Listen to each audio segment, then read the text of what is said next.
ज़िंदगी ना मिलेगी दोबारा, सभी महिलाएं ज़रूर सुनें। कुछ महीने पहले ही मेरी एक सहेली ने सिर्फ 50 साल की उम्र पार की थी और उसके लगभग हफ्ते भर बाद वह एक बीमारी से पीड़ित हो गई थी और उसकी जल्दी ही मृत्यु हो गई। ग्रुप में हमें एक शोक संदेश प्राप्त हुआ। दुख की बात है, वह हमारे साथ नहीं रही। इस घटना के लगभग 2 महीने बाद मैंने उसके पति को फ़ोन किया। ऐसे ही मुझे लगा कि वह बहुत परेशान होंगे, क्योंकि ट्रैवल वाला जॉब था उनका। अपनी मृत्यु तक मेरी सहेली सब कुछ देख लेती थी। घर, अपने बच्चों को शिक्षा, वृद्ध ससुराल वालों को देखभाल करना, उनकी बीमारी, रिश्तेदारों का प्रबंधन करना, सब कुछ वह हमेशा कहती थी, मेरे घर को मेरी ज़रूरत है। मेरे पति चाय काफ़ी भी नहीं बना पाते हैं। मेरे परिवार को हर चीज़ के लिए मेरी ज़रूरत है, लेकिन कोई भी मेरे द्वारा किए गए प्रयासों की परवाह नहीं करता है और ना ही मेरी सराहना करता है। सब मेरी मेहनत को नॉर्मल मान के चलते हैं। मैंने उसके पति को यह जानने के लिए फ़ोन किया कि क्या परिवार को किसी सहारे की ज़रूरत है। मुझे लगा कि उनके पति बहुत परेशान होंगे। अचानक से सारी जिम्मेदारियों को निभाना है। उम्र बढ़ने के साथ माता पिता, बच्चे, अपनी नौकरी, इस पर अकेलापन कैसे होंगे बेचारे। फ़ोन कुछ समय के लिए बजा, लेकिन किसी ने नहीं उठाया।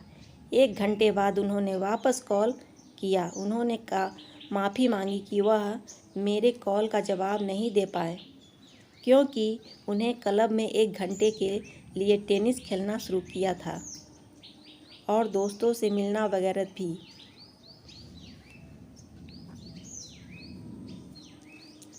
जिससे कि उनका समय ठीक से गुजर जाए। यहाँ तक कि उन्होंने पुणे में ट्रांसफ़र भी करवा लिया, इसलिए अब ट्रैवल भी नहीं करना पड़ता है। घर पर सब ठीक है? मैंने पूछा। उन्होंने जवाब दिया, एक रसोइया रख लिया है।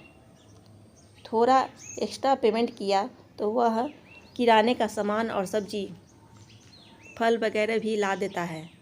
उन्होंने अपने बूढ़े माता पिता के लिए फुल टाइम केयर टेकर रख ली थी। ठीक चल रहा था, बच्चे भी ठीक है। जीवन धीरे धीरे समान स्थिति में लौट रहा है। उन्होंने कहा, मैं मुश्किल से 1-2 वाक्य बोल पाई और हमारी बात पूरी हो गई। मेरी आंखों में आंसू आ गए। मेरी सहेली मेरे ख्यालों में आ रही थी। उसने अपनी सास की छोटी सी बीमारी के लिए हमारे स्कूल के पुनर्निर्माण को छोड़ दिया था। वो अपनी भतीजी के शादी में नहीं गई, क्योंकि उसको अपने घर में मरम्मत के काम की देखरेख करनी थी। वह कई मज़ेदार पार्टियां और फिल्मों को चूक गई थी, क्योंकि उसके बच्चे की परीक्षा थी। उसे अपने पति की ज़रूरतों का ख्याल रखना था और इतना सब कुछ करके इसके बदले में बस उसने हमेशा थोड़ी प्रशंसा और कुछ पहचान की तलाश की थी, जो उसे कभी नहीं मिला। आज मुझे उससे कहने का मन हो रहा है, यहाँ कोई भी ज़रूरी नहीं है और कोई याद नहीं किया जाएगा। यह सिर्फ हमारे दिमाग का भ्रम है। शायद यह संतावना है, या यूँ कहें कि हमारे समझने का तरीका। जब आप दूसरों को खुद से पहले रखते हैं, तो वास्तव में आप यह भी दिखा रहे होते हैं कि आप पहले नहीं हैं। उसके मरने के बाद उसके घर में 2 और नौकरानियां रख ली गई थी और घर ठीक चल रहा था। इसलिए मन का यह वहम हटा दो कि मैं ज़रूरी हूँ और मेरे बिना घर नहीं चलेगा। सबसे महत्वपूर्ण बात यह है कि आप अपने आप के लिए समय निकालें, बात करें, हंसें और आनंद लें। अपने शौक़ पूरे करें, अपने जुनून को जिएं, अपनी ज़िंदगी को जिएं। कभी कभार वो उन चीज़ों को करें जो करने में हमें मज़ा आता है।